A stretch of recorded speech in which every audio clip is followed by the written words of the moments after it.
Welcome. Today we're going to be taking a look at Transcontinental. This is a 1 to 4 player worker placement auction train game where you take the role of contractors completing the construction of the Transcontinental Railway. You'll be sending telegrams, loading and unloading resources, and constructing buildings, trying to become the best contractor. How do you become the best contractor and win the game? By having the most points at the end of the final round. Now that we know what the winning condition is, let's take a look at the components, setup, and how gameplay works in Transcontinental. Now let's take a look at the components. You have the train board. At the top of the train board you have the victory point track. At the bottom of the train board you have the line. In the middle, on the right side you have the yard, and on the left side you have the shop. You have the track board.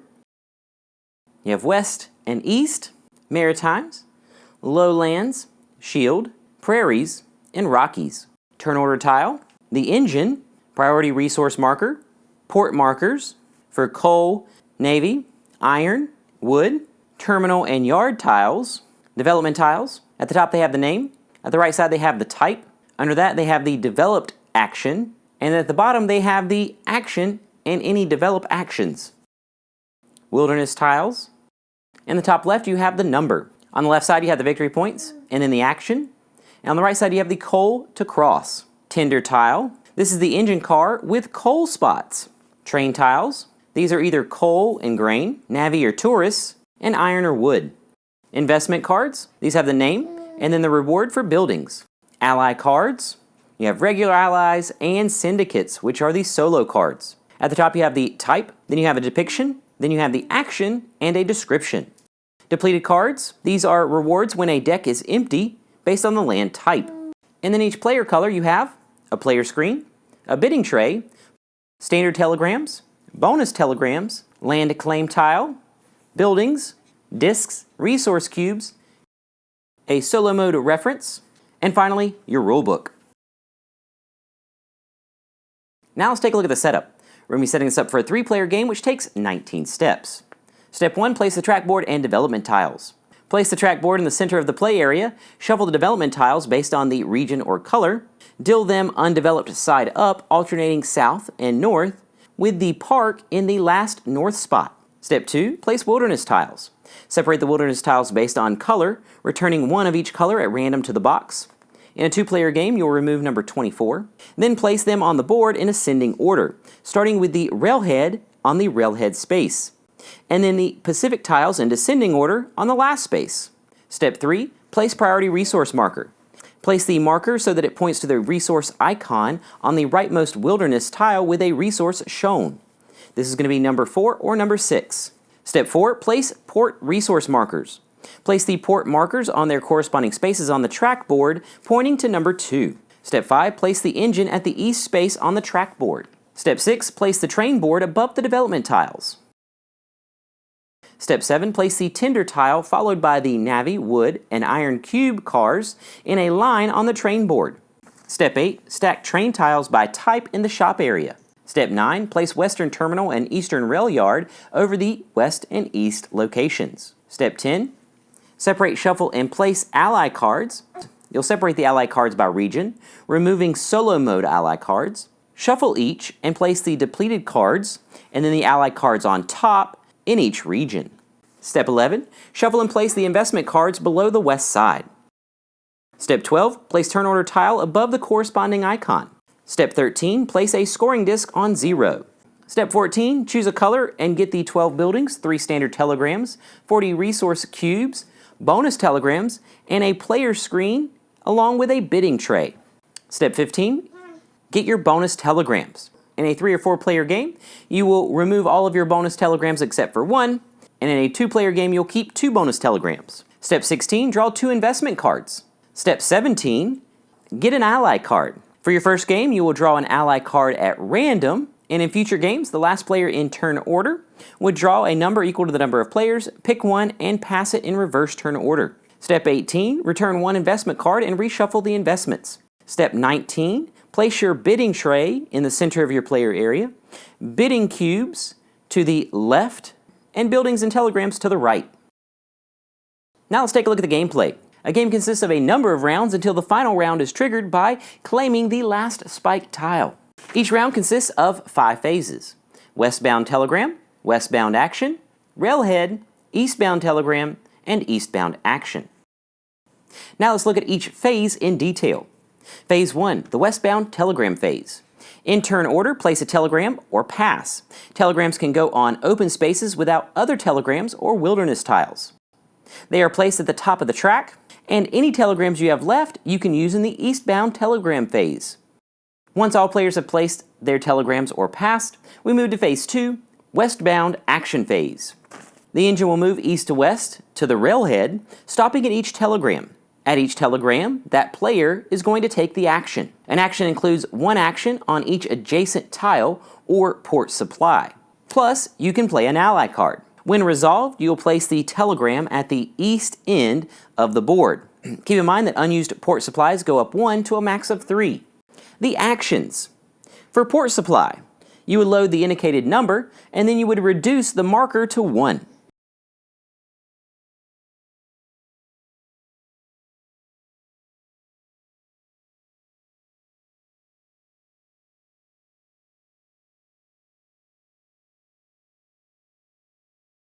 Building icons represent actions players with buildings can take on that space. Telegram. This action allows you to place an unused bonus or standard telegram. Trade, or the yellow action. You would remove up to that number of your resources from the line. When doing so, if the train is empty, you may flip it to load, and then you would load the same number of resources of any one type. When loading, you would load the line by type if available. If empty, the line car can be flipped. If none, place it on a corresponding car in the yard. And if none, take one from the shop and put it in the yard. Acquire, or the action that's in red. You will load a number of any resource. Develop action, or the structure symbol. You would unload multiple resources to place on the tile. It must be one resource on the line that matches, or the asterisk is wild. Then for each resource cube removed, the owners of the cubes behind can be moved as well. Once all the spots are filled on the development tile, the development is completed. When completed, the biggest contributor will get the victory points. All other contributors will get 2 victory points. Resources will be removed, then the tile will be flipped, and then the top 2 contributors will place buildings. If tied, each tied player would also place a building. You can relocate a building if needed. Produce. This is the hook symbol. You'll load the number and type of resources indicated on the tile. Only players with development buildings can load from the development. First player. This allows you to move to be first player. The ally or cloth action. Draw an ally card from your region, and if empty, you would get the reward. Keep in mind that when you use an ally card, it goes to the right for in-game scoring. Resupply, or the shovel. At the end of each eastbound action phase, if the engine tender is full, the player with the most coal removes their coal and gains 2 victory points. Then they choose a car to add to the line. Yard cars go first, then the shop. They get 1 victory per resource added to the line, and places a building on the eastern rail yard.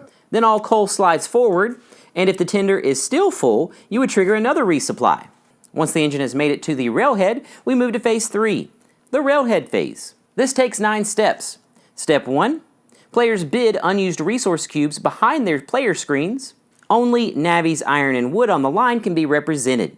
The priority resource marker represents a double value resource, and you would use 2 cubes to represent that one double resource. Once all players have bid, step 2, reveal by removing your player screen. Step 3, advance. Count up the total resources bid and advance the railhead a number equal to the passing resource cost, and place it on top of the first tile that it cannot pass. Step 4, claim wilderness tiles. In the bid amount order, ties in turn order, players claim wilderness tiles until they are all claimed. Step 5, get victory points from the tile and perform actions on the tile. There are general bonuses of Lowlands ally cards and investments where you will get 2 and pick 1 investment card. Step 6, the player who claimed tiles would remove their resources from the line. Step 7, move the railhead down 1. When the last spike is claimed, we set up the final round. Step 8, move the last spike 2 if the railhead didn't move, 1 if it moved 1, and 0 if it moved 2 or more. Step 9, move priority resource to the first wilderness tile with a resource. And then you would resolve any telegram actions that were claimed. And then we would move to Phase 4, eastbound telegram phase. Again, you will place in turn order any telegrams you have left over after the westbound phase. Then we move to Phase 5, eastbound actions. The engine marker would move west to east and players would take actions. Then you would resupply and return telegrams. Keep in mind that passing allows your telegram to stay on that space. When we go to the final round, you would remove the wilderness tiles, place the Pacific tiles in ascending order, and the railhead at the right. And then you would carry out the first 3 phases. At the end of those 3 phases, we would go to the final scoring. Final scoring takes 4 steps. Step 1, reveal investments and ally cards. Step 2, score cards based on buildings and allies by removing them. Step 3, for each ally card left, remove a matching building for 2 victory points. And then Step 4, ties would go in turn order. Once all the players have tallied their final score, the player with the most points is the best contractor and wins Transcontinental.